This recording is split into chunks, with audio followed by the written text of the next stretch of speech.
Neuropsicologia, ciência e espiritualidade. São três alicerces que sustentam as bases que nós vamos dar continuidade no encontro passado que fizemos. Falamos sobre a visão neuroespiritual, neuropsicológica da depressão, do nosso encontro ao vivo semana passada. Se você não viu, clica lá no link passado ao vivo aqui no YouTube para poder assistir. Clica lá no ao vivo que você vai encontrar essa live. E hoje continuaremos essa caminhada falando sobre os processos de ansiedade e mediunidade. Eu sou Rodrigo, sou psicólogo, terapeuta de várias práticas integrativas, estudante de espiritualidade há muitos anos, e eu sempre digo que cada situação tem que ser vista caso a caso, pois como nós falamos aqui já, as questões desse campo psicológico têm que ser analisadas de uma forma multifacetada e multidisciplinar muitas vezes. Mas hoje aqui quero trazer uma leitura interessante que nós vamos entender hoje, coisas importantes desse campo, porque eu considero um exercício de busca de entender a psicopatologia. E lógico que eu vou falar, não é com poucas palavras que a gente vai conseguir definir, não tem como, tudo que é psicopatologia, mas nós vamos entender bastante coisa útil para a nossa vida aqui, além da espiritualidade. Então vocês vão poder ver nesse encontro hoje ansiedade e mediunidade. Boa noite para vocês que estão aqui hoje. É sempre nesse propósito de trazer boas palavras, reflexões, provocações, para poder contribuir um pouco e dar um pouco também da nossa parte nessa troca aqui. Então a primeira questão fundamental para a gente é diferenciar a ansiedade de adaptação de transtorno de ansiedade. É bem diferente porque a ansiedade de adaptação ela tem uma situação que é proporcional à situação que a pessoa está passando na experiência. Por exemplo, uma vez eu vi uma determinada situação de uma moça que ela estava com pânico de barco. Ela morava numa região litorânea, era litoral, muito comum a família às vezes passear de barco ou catamarã, ou esses passeios durante o período de lazer. E ela estava muito incomodada com esse pânico. Ela foi buscar ajuda, uma situação traumática que tinha acontecido há uns 30 dias antes.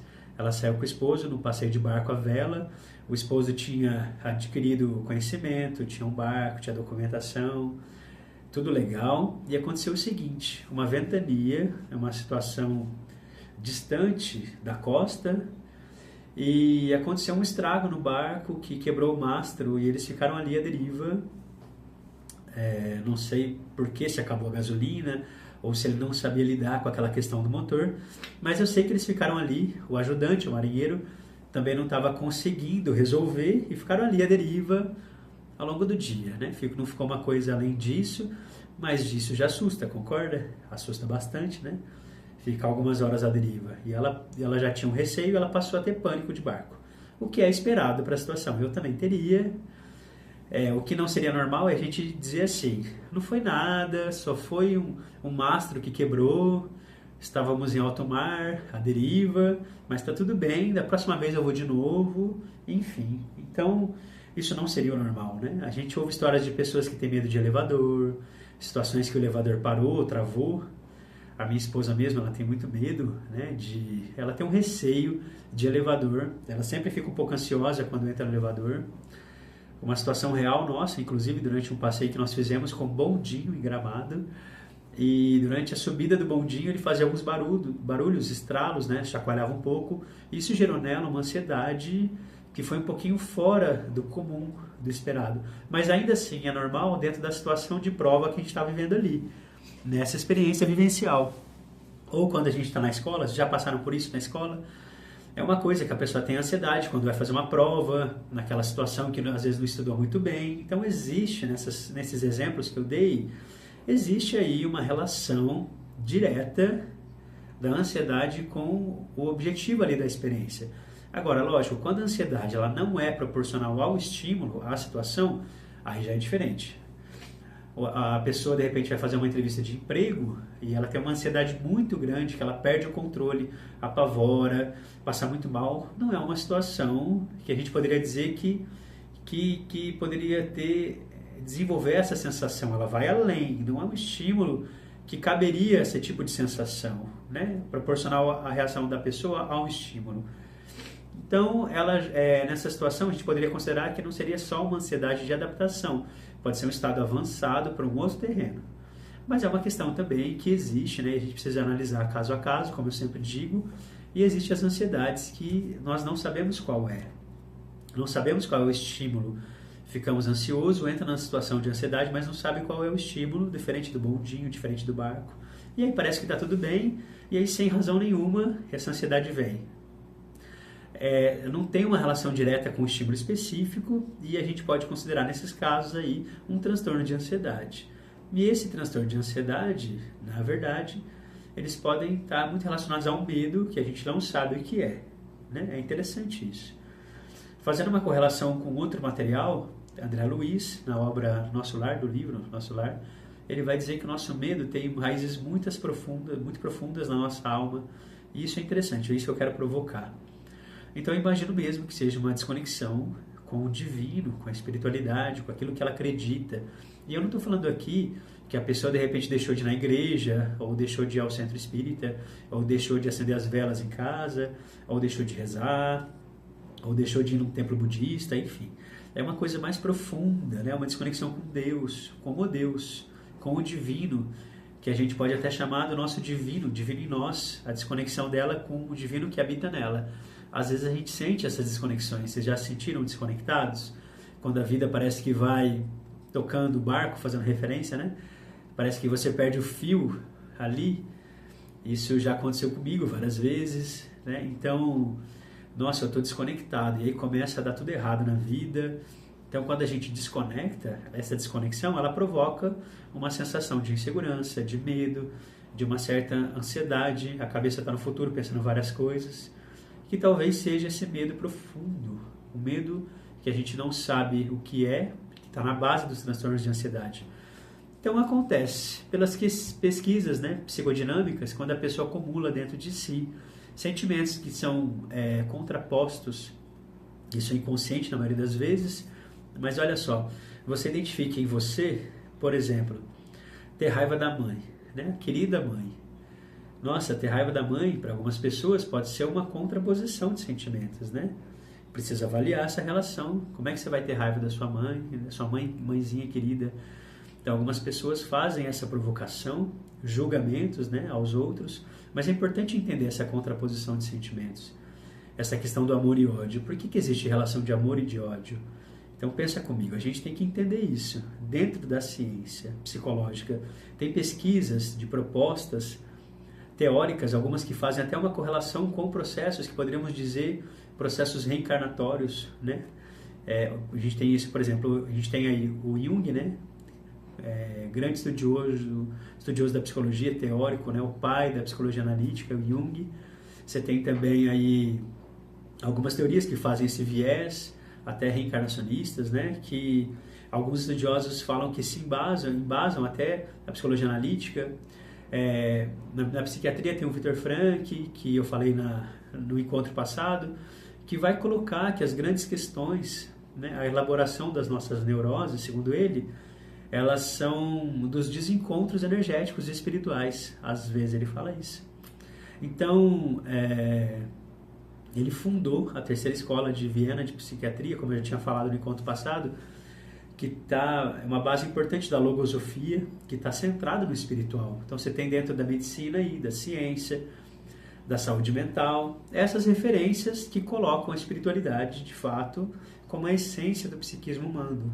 O Jung falou muito dessa questão da espiritualidade. Tem alguns livros dele falando sobre essas questões do estudo, sobre o quanto isso interfere. Então não é uma coisa estranha quando a gente fala sobre espiritualidade, consciência, expansão.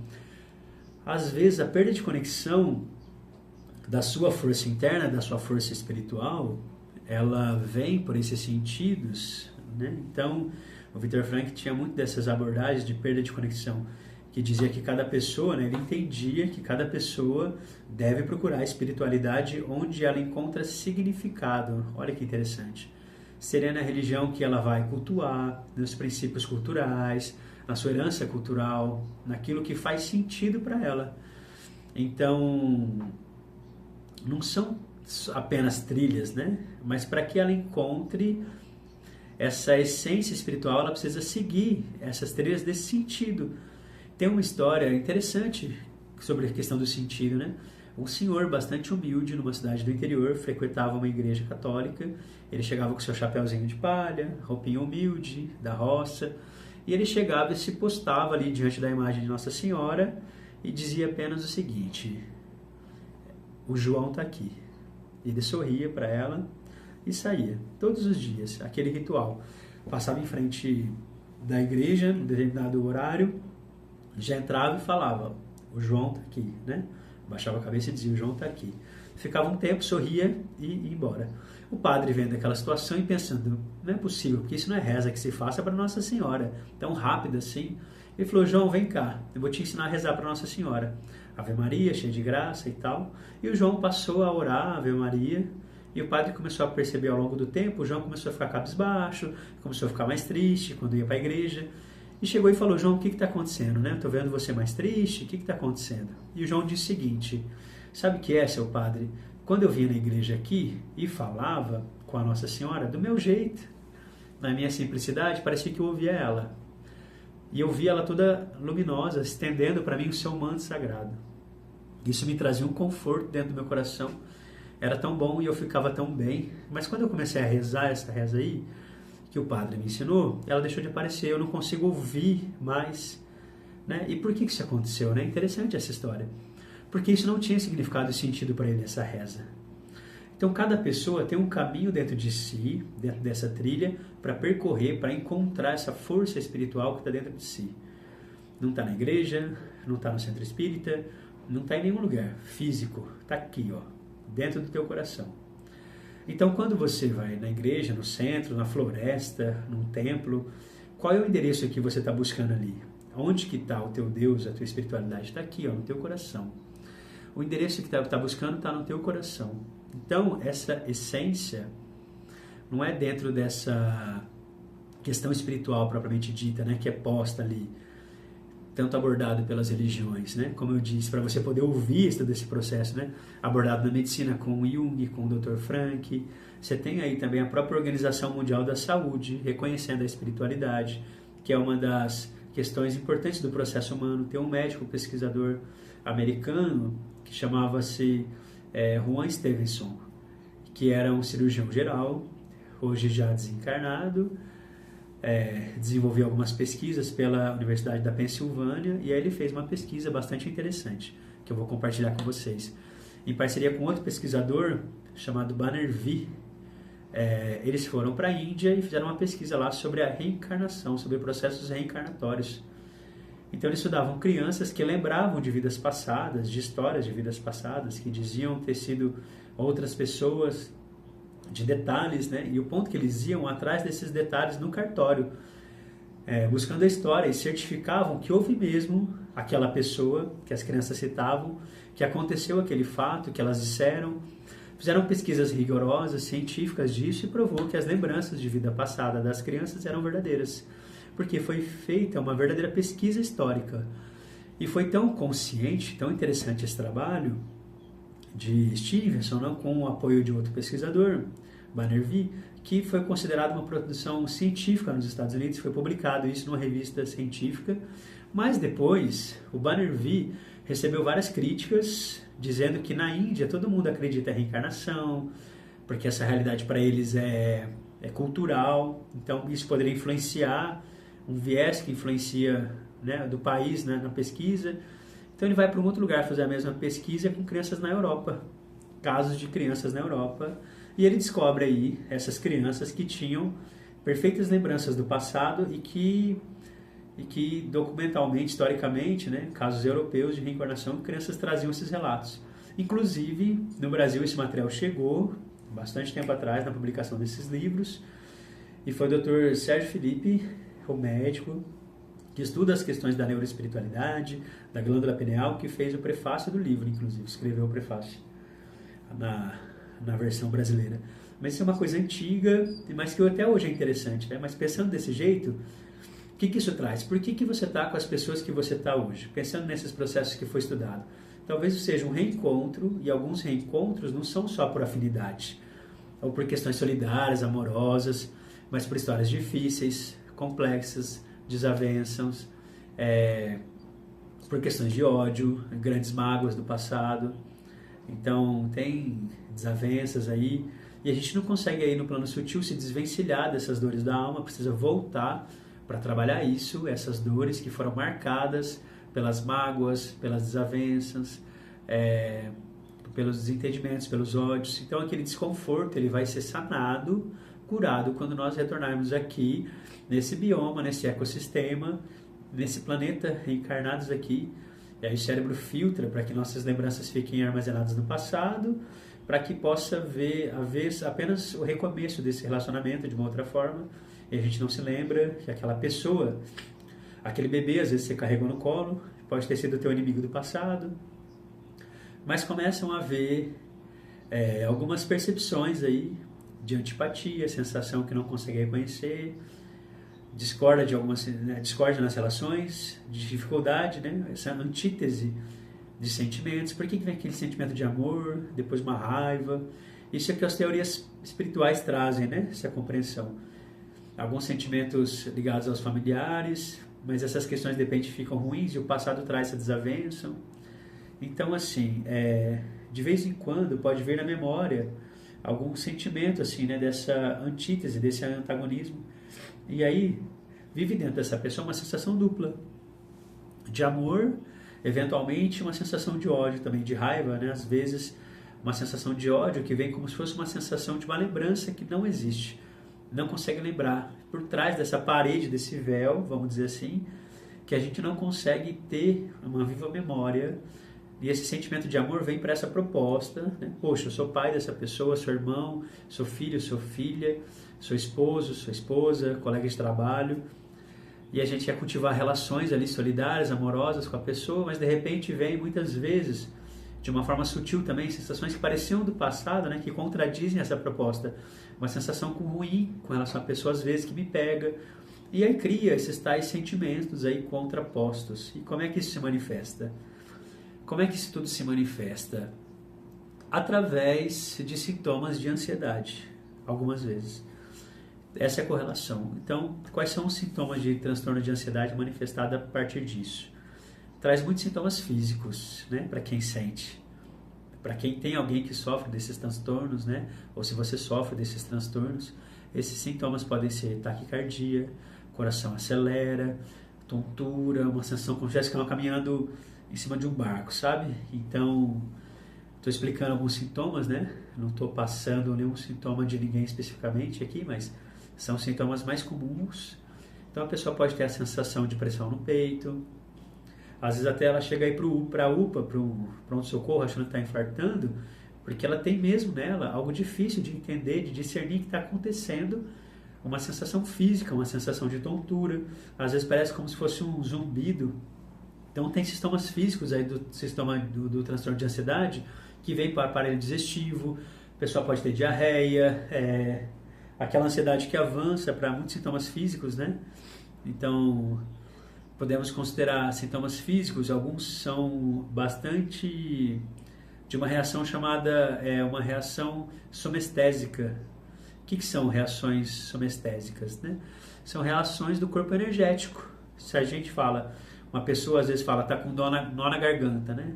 A gente não tem nenhum nó aqui físico na garganta, mas a pessoa sente como se fosse um nó na garganta. Então ela está com aquela pressão no peito, uma sensação psicossomática, né? Ela vai no médico, está tudo normal, não tem nada com você. Não, mas como não tem nada, né? Eu estou sentindo tudo no corpo. Por quê? Porque é uma percepção do teu corpo energético também, né? Que vem do corpo energético para o corpo físico, né? Como eu falei no início, os casos têm que ser avaliados de forma individual, caso a caso. A minha história não é como a sua. Então lembra que a gente falou também no encontro passado, quando falamos de depressão? O transtorno de ansiedade ele também dá muitos sintomas do corpo, que às vezes podem ser sintomas no corpo energético, que passam para o corpo físico. E por que isso acontece no campo energético? Porque a pessoa, acontece com ela um fenômeno, né, no transtorno de ansiedade, que é a hiperestesia. E o que é hiperestesia? Né? Os órgãos do sentido ficam à flor da pele. Então, às vezes, o barulho irrita, a luz irrita, a fala das pessoas irrita. E a pessoa ela fica incomodada com esses estímulos. E por que isso acontece? Por que ela fica tão incomodada? Ela fica como se estivesse meio desdobrada, sabe? Meio fora do corpo. Vocês já sentiram isso? Esse estado meio fora do corpo? Que é comum em todos nós, tá? A cada meia hora, segundo alguns estudos, o nosso cérebro ele disponibiliza, ele libera ondas alfa e a gente fica meio fora do corpo, né? Fica meio assim, meio, né? Você olha pra pessoa, a pessoa parece que ela tá meio viajando assim, sabe? Mas depois ela volta. Tem gente, a gente às vezes fica nesse movimento, mas essas pessoas na condição da ansiedade, elas ficam com isso mais acentuado. Então, o que acontece? Primeiro é isso. É que tipo assim, você destampa a garrafa do Guaraná, deixa destampado e sai todo o gás. A pessoa gasta toda a energia, sobrecarrega o sistema de neurotransmissão dela quando ela está no processo ansioso, porque ela está destampada ali. Outra coisa, ela tem uma percepção mais acentuada dessa psicosfera. Ela sente mais a psicosfera, então ela sente que o outro sente, ela sente o ambiente, né, o ambiente pesado. Sabe quando você sente, né? Você entra no ambiente e sente ele pesado? E aquilo traz algoritmos, né, algumas informações que a pessoa não consegue decodificar, não consegue entender, não consegue traduzir. Mas ainda assim, ela tem acesso a essas sensações, as coisas internas delas, né? Então as sensações que vêm do passado, elas vêm mais nesse momento. E essa contraposição de sentimentos que eu falei antes fica mais acentuada. A pessoa começa até a perder o controle, começa a manifestar um monte de sintomas auditivos, sensitivos. De repente ela pode até vir a ter uma depressão, porque ela sentiu uma angústia. Vem a desenvolver isso, insônia, a pessoa perde a atenção, fica com deficiência de atenção, de memória, pode ter reações próprias do transtorno obsessivo-compulsivo, do TOC, o transtorno compulsivo-obsessivo, seja de pensamentos intrusivos ou de os chamados, né, comportamentos de checagem, que algumas pessoas chamam de tics, né? Isso é reflexo desses movimentos de alteração desse estado de consciência, podemos chamar assim, próprios do transtorno de ansiedade, que afeta o sistema nervoso autônomo da pessoa. Então ela pode ter sudorese, pode ter tremor, pode ter isso sem uma razão. Para ela está numa situação super desconfortável, não consegue entender, não tem controle sobre isso, não entende o que está acontecendo. Então ela, às vezes, sem que ela saiba o que ela está acontecendo, ela tem uma razão. Aliás, sem ter uma razão direta, ela tem uma reação. Ela pode ter uma despersonalização às vezes. O que é isso? Ela se sente estranha. Parece que ela é observadora da vida. Parece que ela está num cinema e ela está assistindo as cenas da própria vida acontecendo. Às vezes ela estranha o que ela está fazendo. É uma coisa difícil de traduzir em palavras. Só quem sente sabe o que eu estou dizendo, né? Então, esses movimentos eles podem ir avançando. As reações somestésicas, depois de tanto acontecer, ela vai afetando células, pode ter problemas orgânicos, né? Além de transtornos psíquicos. As angústias podem evoluir, como eu falei, para processos depressivos, processo de despersonalização, de desrealização, pode evoluir para uma psicose, em alguns casos, pode evoluir para outros transtornos estruturais. Então, por isso que eu acredito que a ansiedade ela é uma matriz das questões dos problemas orgânicos e psíquicos, e que é uma sensibilidade exposta, grande, que a pessoa acessa questões íntimas, latentes e inconscientes dela, ou de outras situações, que geram sentimentos contrapostos, como eu falei, né, do amor e ódio, ou outros sentimentos contrapostos, e a pessoa perde essa estrutura de identidade dela, e às vezes ela fica tomada por uma sensação de medo que ela não reconhece, e que precisa, o que ela precisa na verdade, né, nesse instante. A primeira coisa para fazer chama ground, né? O que é isso? Pé descalço no chão, respira fundo, começa a prestar atenção, afrouxa a roupa assim, né? Respira fundo, puxa, sopra. Eu não consigo, meu nariz está entupido nesse momento, mas respira para tomar conta do corpo, para ela poder voltar, para diminuir esse desdobramento, né? Então inspira, expira, ou passar uma água no rosto para poder voltar, conectar com essa presença ali, ou com a luz divina dela. Nesse sentido, para quê? Para poder voltar a centrar essa conexão, conectar com o estado presente Tem até algumas técnicas, né, de exercícios terapêuticos, né, psicoterapêuticos para crise, que são justamente isso, conectar a pessoa para a sua realidade, trazer de volta para o presente, racionaliza o momento, traz consciência aqui, olha, lembra, estamos aqui, ó, televisão, quadro, flor, planta, e aí eu preciso conectar essa pessoa. Por isso que é importante a gente manter sempre essa conexão, através da meditação, da oração, de algumas práticas, de alguns exercícios, como eu falei, né? Sempre. Por quê? Porque nessa hora difícil da crise, a gente consegue ligar essa conexão mais rápido, né? Virar isso. Então, praticar os exercícios antes da crise, para que na hora da crise a gente esteja treinado e treinados, né? Consegue ligar essa conexão e voltar, porque a pessoa fica no estado de stand-by. Essa ligação fica em stand-by. Por isso que é importante cultivar, praticar, porque a pessoa, às vezes, a gente está observando a pessoa nessa crise, precisamos acolher essa pessoa, dizer, olha, respira fundo, vamos lá, pega um pouco de água, borrifa aí um pouco de água na pessoa, ó, se acalma, vamos junto, estou aqui, vai trazendo.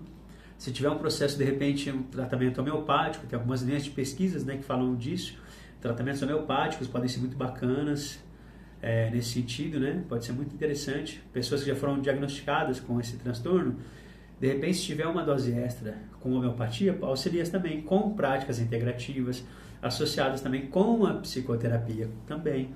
Então, a pessoa precisa voltar a se centrar. Então, são práticas, uma leitura multifacetada, que precisa ser cuidada, às vezes, de uma forma multidisciplinar. Vários componentes profissionais aí, né? Então, trazer a pessoa é um convite para fixar a mente do convite luminoso, do nosso propósito, da nossa conexão com o nosso divino, com o seu divino, porque a gente fica escravo do passado ou escravo do futuro, né? E isso traz ansiedade, porque traz essa contraposição de sentimentos. A psicologia fala sobre a escravidão do futuro, que a gente está sempre com a mente lá na frente, mas nessa perspectiva mais neuroespiritual, a escravidão é do passado, das situações vividas, que a gente está preso nessas sensações, projetando para o futuro. Então a gente tem que lembrar, o que eu estou fazendo aqui nesse momento presente, né? Lembrar também que o Yogananda, ele fala isso. Se a gente errou, se eu já cometi alguns equívocos no passado, Deus conhece quem Ele criou. É como um aluno na escola, né? Qual é o professor que não sabe qual é o aluno que tem mais dificuldade? E aí ele vai dar mais oportunidades, mais atenção, de repente, vai ajudar, vai apoiar. Então, a sua conexão com a espiritualidade, com a sua espiritualidade, com aquilo que você quiser, né?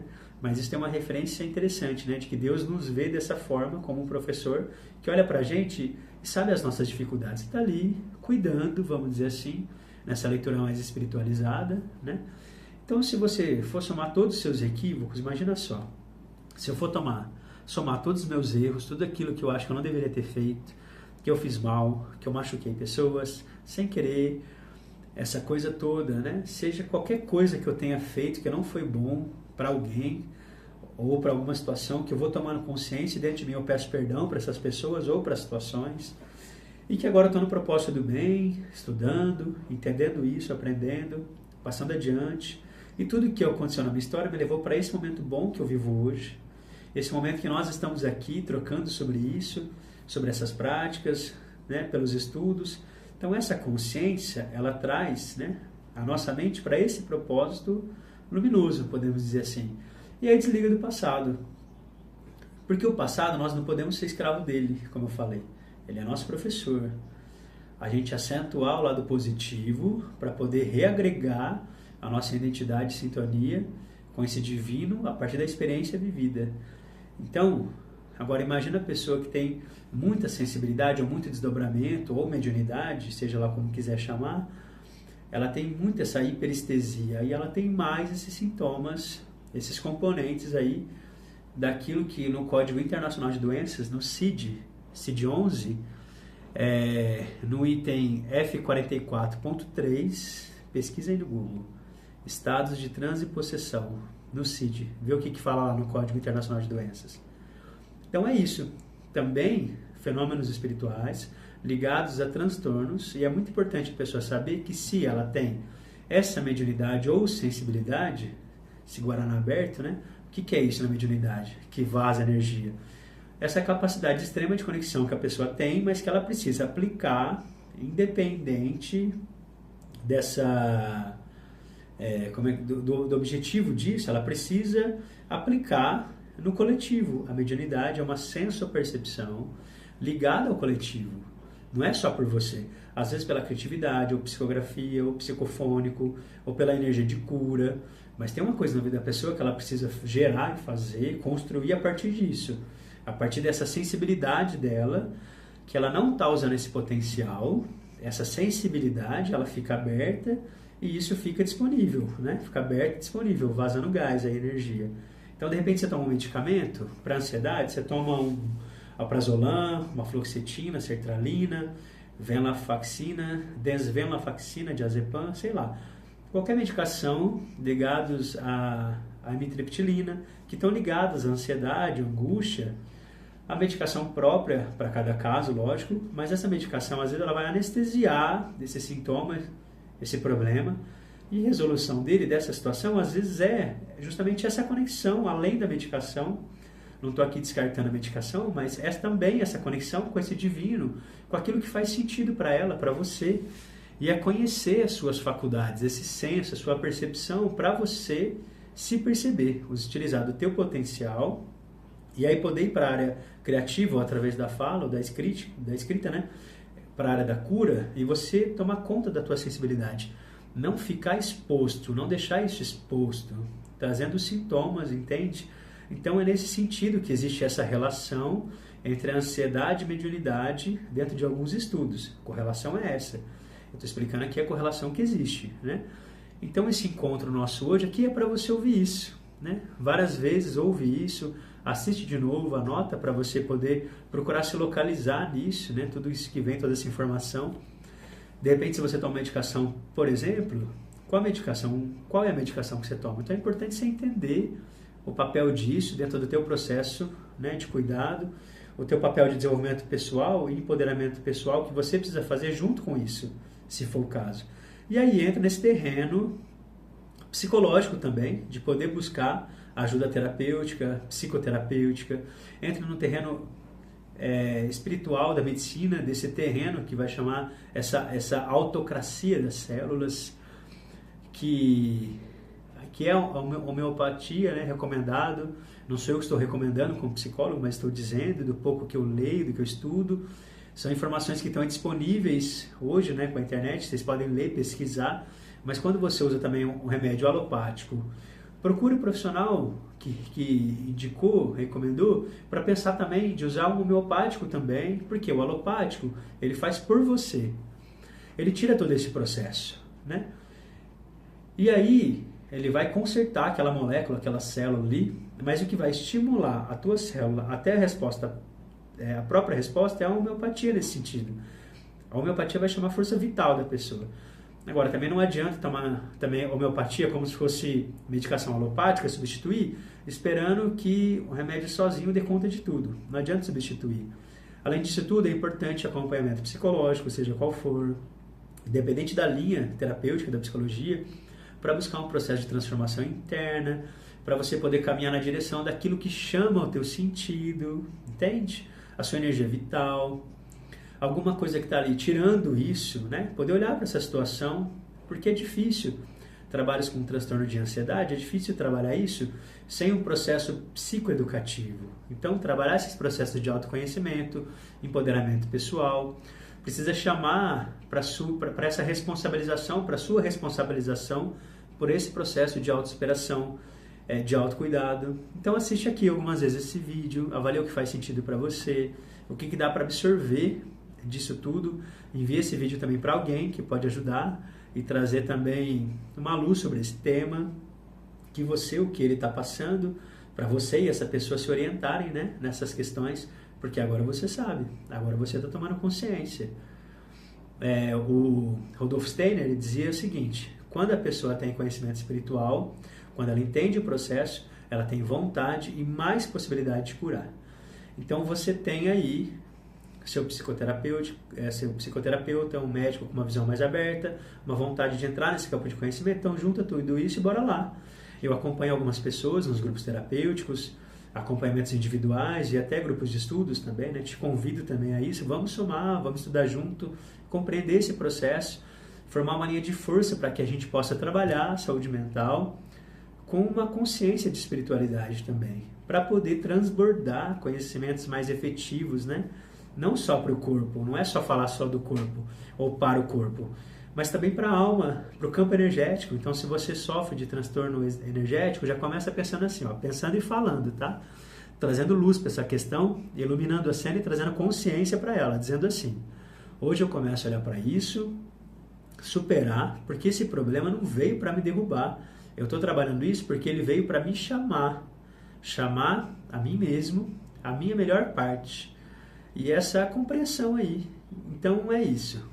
Por hoje, busca ajuda profissional, porque sozinho é muito difícil. Eu também vou estar aqui toda segunda-feira, às 18 e 18 horas, no canal Luz e Consciência do YouTube, para contribuir, provocar e refletir com esse objetivo de trazer mais luz e consciência para todos nós. Então não esquece agora, clica no botão aí, se você gostou desse conteúdo, para eu entender que caminharemos nessa trilha da psicologia, da neuropsicologia, espiritualidade, que começa aqui. E se faz sentido para você, também compartilha com a pessoa que, como eu falei, precisa ouvir isso, porque pode ser que faça sentido e seja bom para ela também. Ok? Eu vou deixar aqui embaixo na descrição aqui o link do grupo gratuito, onde eu compartilho alguns materiais de estudo para o grupo Luz e Consciência no WhatsApp, né? E onde nós podemos compartilhar mais também sobre esses e outros temas de psicologia e neurociência e espiritualidade. Ok? Um grande abraço, ótima segunda para vocês, ótima semana e até mais. Beijo grande.